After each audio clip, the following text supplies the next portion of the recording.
कि गौ माता ने समस्त स्त्रियों को ऐसा कौन सा श्राप दिया था। दोस्तों, एक समय की बात है जब भगवान श्री कृष्ण अपनी राजगद्दी पर विराजमान थे, तब उनके पास देवर्षि नारद मुनि आती है और कहते हैं, हे प्रभु, मैं आज मृत्युलोक में भ्रमण कर रहा था।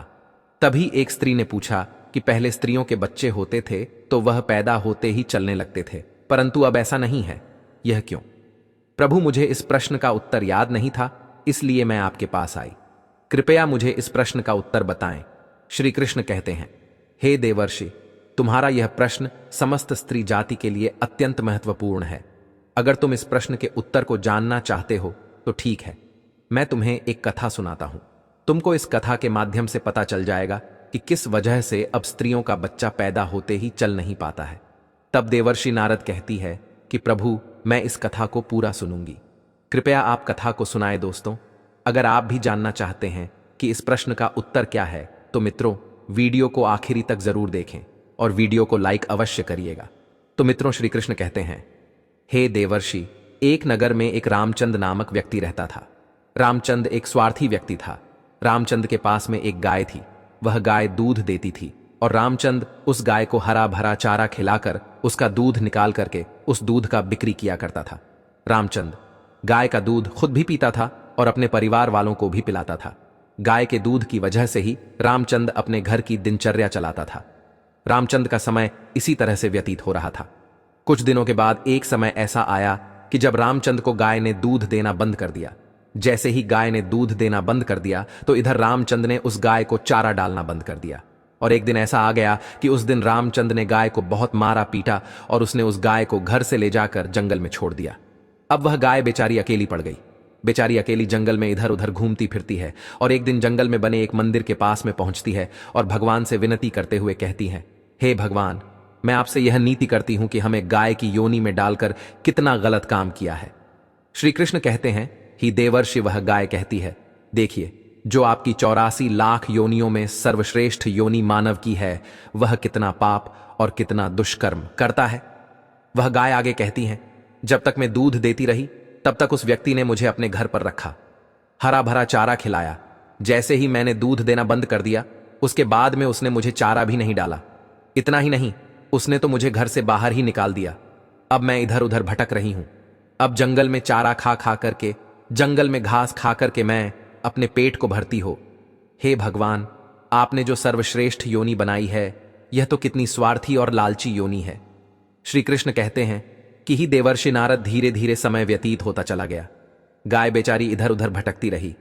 जब भी वह गाय रामचंद के द्वार पर आ जाती है तो रामचंद ने लाठी लेकर के उस गाय को जंगल की तरफ, खेतों की तरफ भागा करके आता है। श्री कृष्ण कहते हैं, ही देवश्री, धीरे धीरे जब वह गाय एक दिन गर्भवती हो जाती है तो अब जैसे ही 3-4 महीने का गर्भ हुआ है तो उसी जंगल से एक स्त्री गुजर रही थी। उस स्त्री ने जैसे ही उस गाय को देखा, उसने मन में सोचा कि यह गाय तो गर्भवती है, मैं एक काम करती है, इस गाय को मैं पाल लेती हूं। जब इसका बच्चा हो जाएगा तो यही गाय मुझे दूध देने लगेगी, तब मैं इसका दूध खुद भी होंगी और साथ ही अपने परिवार वालों को भी पिलागी और बिक्री भी करूंगी। लेकिन जैसे ही वह स्त्री उस गाय को पकड़ने के लिए अपने पति को बुलाने के लिए जाती है और जब तक उसका पति वहां पर आता है तब तक वह गाय वहां से चली जाती है। धीरे धीरे और समय व्यतीत होता गया। श्री कृष्ण कहते हैं, हे देवर्षि, जब उस गाय के प्रसव का समय नजदीक आ गया तब वह एकांत जंगल में सुरक्षित जगह पर जाकर के उस गाय ने एक बछड़े को जन्म दिया। श्री कृष्ण कहते हैं कि ही देवर्षि, प्रसव के कुछ समय बाद वहीं स्त्री उसी जंगल में घास काटने के लिए गई हुई थी। जैसे ही उसने दूर से देखा कि एक गाय ने अपना बच्चा जन्म दिया हुआ है, तब वह स्त्री उसके पास गई और उसने ध्यान से उस गाय को देखा तो बोली कि अरे, यह तो वही गाय है, इस गाय ने तो बछड़ा दे ही दिया, चलो अच्छा हुआ। वह स्त्री सोचती है, अब मैं इस गाय को पकड़कर अपने घर पर अवश्य ले जाऊंगी। जैसे ही वह स्त्री उस गाय के पास से अपने पति को बुलाने के लिए जाने लगती है, तभी गाय ने उसी समय उस स्त्री से कहती है, बहन, आज तुम हमारे ऊपर एक परोपकार कर दो। यह मेरा जो बच्चा है, यह पीछे पड़ा हुआ है, इसे उठाकर कि तुम मेरी गर्दन के ऊपर रख दो। मैं अपने बच्चे को लेकर की किसी सुरक्षित जगह पर चली जाऊंगी, क्योंकि यह मेरा बच्चा 8 महीने बाद चलने लायक हो पाएगा, 8 महीने बाद अपने पैरों पर चलेगा। श्री कृष्ण कहते हैं, ही देवर्षि नारद, जैसा अब भी है ऐसा पहले नहीं था। पहले गाय का बच्चा 8 महीने के बाद ही अपने पैरों पर चलने लायक हुआ करता था। श्री कृष्ण कहते हैं, हे देवर्षि। लेकिन जैसे ही उस स्त्री ने गाय की बात सुनी तो बहुत बहुत जोर जोर से हंसने लगी और कहने लगी, तुम्हारा बच्चा इतना गंदा है, इतनी गंदगी में पड़ा है, मैं तुम्हारे बच्चे को उठा करके तुम्हारे कंधे पर क्यों रखूं? मैं तुम्हारे ऊपर यह परोपकार क्यों करूं? जैसे ही उस स्त्री ने उस गाय का बहुत मजाक बनाया, उस समय गाय बेचारी असहाय थी, वह अपने बच्चे को उठा नहीं सकती थी। श्री कृष्ण कहते हैं कि हे देवर्षि, उसी समय दुखी होकर कि गाय ने श्राप दे दिया। उसने श्राप देते हुए कहा कि जाओ, आज तुम्हारा बच्चा जन्म लेने के बाद तुरंत चलने लगता है, लेकिन आज मैं श्राप देती हूं, तुम्हारा बच्चा जन्म लेने की 10 महीने बाद ही अपने पैरों पर चलने लायक होगा, और जो यह मेरा बच्चा आज चल नहीं पा रहा है और यह आज के बाद पैदा होते ही बहुत जल्द अपने पैरों पर चलने लायक हो जाएगा। श्री कृष्ण कहते हैं, ही देवर्षि, इसी श्राप के कारण स्त्रियों का बच्चा जन्म लेते ही अपने पैरों पर चल नहीं पाता। दोस्तों, सतयुग में सुखदेव पैदा होने के तुरंत बाद ही अपने पैरों पर चलने लगे थे और वेद व्यास भी जन्म लेने के तुरंत ही बाद अपने पैरों पर चलने लगे थे।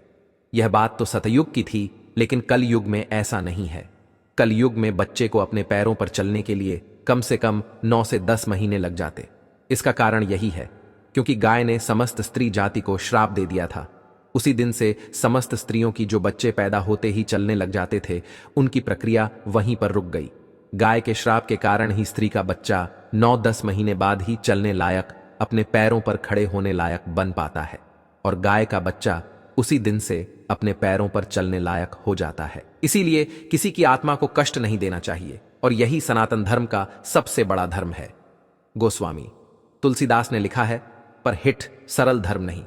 दोस्तों, दूसरे के दुख में दुखी हो जाना, दूसरे के काम आना सबसे बड़ा धर्म माना गया है। तो इसलिए हमें असहाय पशु की पक्षियों की सहायता करनी चाहिए।